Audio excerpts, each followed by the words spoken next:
अक़वाम मुत्तहिदा में बच्चों की बहबूद के इदारे यूनिसेफ ने कहा है कि जनूबी एशिया में कोरोना की वबा 12 करोड़ बच्चों को गुर्बत की तरफ धकेल सकती है। आबादी के लिहाज से जनूबी एशिया दुनिया का तकरीबन 1/4 हिस्सा है, जहां पहले ही 24 करोड़ बच्चे गुर्बत की जिंदगी गुजार रहे हैं।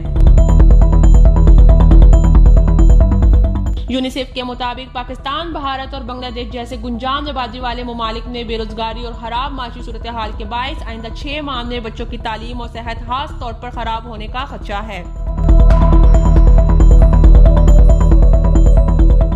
रिपोर्ट में कहा गया है कि अगर हुकूमतों ने इस मसले पर काबू ना पाया तो ये वबा पूरी एक नस्ल की उम्मीदों और मुस्तकबिल को तबाह कर सकती है।